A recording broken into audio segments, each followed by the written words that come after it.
मानसिक शांति का अनुभव कराते हैं बुद्ध के ये अनमोल विचार। आज ही जीवन में उतारे गौतम बुद्ध बौद्ध धर्म के संस्थापक माने जाते हैं। उन्होंने मनुष्य को सदैव अहिंसा के रास्ते पर चलने और प्रत्येक जीव के प्रति करुणा भाव रखने की शिक्षा दी है।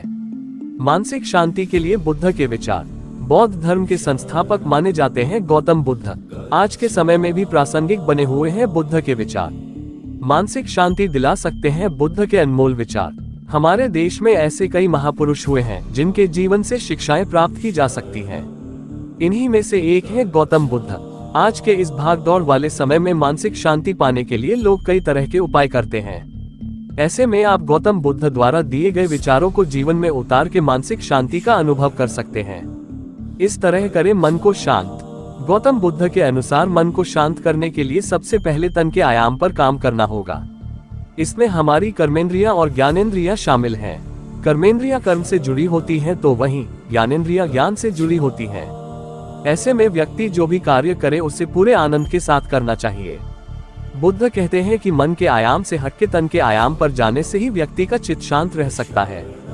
जीवन में उतारे बुद्ध की ये बातें। व्यक्ति को बीती हुई बात में उलझना नहीं चाहिए और न ही भविष्य के बारे में सपने देखकर उसमें उलझना चाहिए, क्योंकि यही व्यक्ति की चिंता का कारण बनते हैं और व्यक्ति मानसिक रूप से परेशान हो जाता है।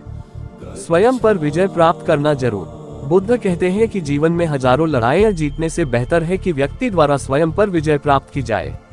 इंसान जैसा सोचता है वह वैसा ही बन जाता है, इसलिए व्यक्ति को हमेशा सकारात्मक सोच रखनी चाहिए।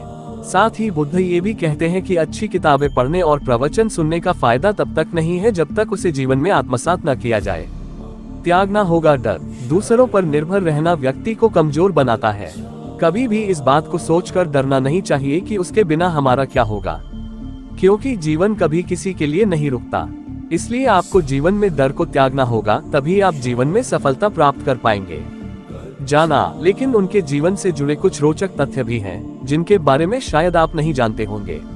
बुद्ध का असली नाम बुद्ध कोई नाम नहीं बल्कि एक उपाधि है जिसका अर्थ है जागृत व्यक्ति। उनका जन्म नाम सिद्धार्थ था। महान त्याग राजकुमार के रूप में सिद्धार्थ के पास वह सब कुछ था जो कोई चाहता है। फिर भी उन्होंने राजपाट का त्याग कर आध्यात्मिक खोज पर निकल पड़े। यह उनके दृढ़ संकल्प और समर्पण का परिचायक है। बोधि वृक्ष के नीचे 49 दिन। बोधगया में ज्ञान प्राप्ति से पहले बुद्ध 49 दिनों तक एक पीपल के पेड़ के नीचे ध्यान करने बैठे रहे। इस दौरान उन्हें कई तरह के प्रलोभनों का सामना करना पड़ा, लेकिन उन्होंने दृढ़ता से उनका सामना किया। पहला उपदेश। अपने ज्ञान प्राप्त करने के बाद बुद्ध ने अपना पहला उपदेश सारनाथ में दिया। इससे एक धर्मचक्र प्रवर्तन सूत्र के नाम से जाना जाता है। महिला भिक्षु संघ की स्थापना। बुद्ध ने शुरुआत में महिलाओं को संघ में शामिल होने से मना कर दिया था, लेकिन बाद में उन्होंने अपनी चाची महाप्रजापति गौतमी के अनुरोध पर महिला भिक्षु संघ की स्थापना की। बुद्ध की मूर्तियां। बुद्ध की मृत्यु के बाद सदियों तक उनकी कोई मूर्ति नहीं बनाई गई थी। बाद में ही उनकी मूर्तियों का निर्माण शुरू हुआ, जो बुद्ध की शिक्षाओं के प्रसार में एक महत्वपूर्ण भूमिका निभाती हैं। बौद्ध धर्म का वैज्ञानिक आधार। हाल के कुछ वैज्ञानिक अध्ययनों से पता चलता है कि ध्यान मेडिटेशन जैसी बौद्ध प्रथाओं का मस्तिष्क पर सकारात्मक प्रभाव पड़ता है और ये तनाव और चिंता को कम करने में सहायक हो सकती है। ये कुछ रोचक तथ्य हैं जो गौतम बुद्ध के जीवन और उनके द्वारा स्थापित धर्म के महत्व को और भी अधिक रेखांकित करते हैं।